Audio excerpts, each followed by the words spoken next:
I haven't been to that many ASCA conventions. I've been to a few. I think maybe this is my fifth one total.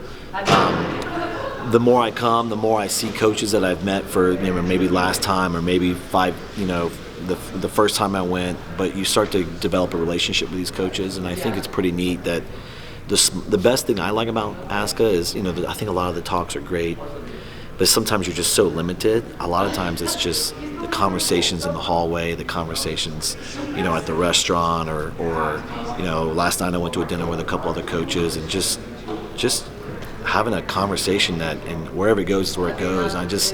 It's just the brotherhood of coaches, and you kind of find that sometimes the world's smaller than it is. There's a link, you may meet a coach who, there's a link somehow with you, but it's just the camaraderie at the beginning of the season. It helps get me excited, and there's just a lot of great people here, and a lot of coaches that just do an amazing job that I don't ever really get to see or talk to as much unless it's here.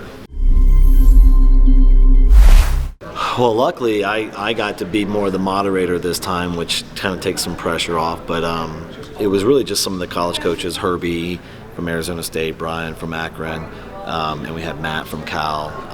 And really, it was just we were talking about speed and different philosophies, and so we were just kind of it was almost just a discussion that we had amongst ourselves. And I think for us, it's you learn something from everybody, and I learn something every time I come here. I learn something from these guys. They're my competitors, but yet I respect the work they're doing, and you want to learn more. So that was the talk we just did, and I think it was great, and it was fun.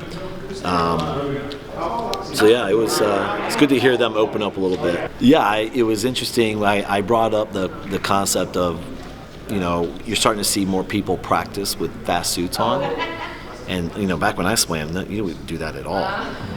But it's interesting to see the difference between Herbie at Arizona State, who suits up, as he said, a lot, even for practice. Like he's even had people shave for practice, whereas Brian is more traditional. It's like I only want to do it at meets, and then Matt, he does it even less, it seems like. So it was really interesting to see. They're both looking for data, but they go in a completely different way to get there. I thought that was unique. Yeah, I think every season's different. Every team's different. The new freshmen just add a great flavor. They're already off to a great start. I talked to our academic advisor yesterday, and she's like, "Oh my God, I love the freshmen. They're doing so great in school." And so I think it's something new, right? It's like a kid gets a new toy, and it's so much excitement. These new faces coming in, and everybody's getting to know them.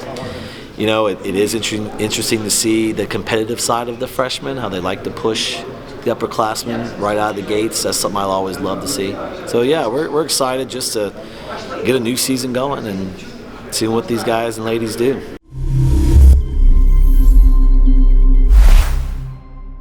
What's the most surprising thing you've seen in practice so far from this season?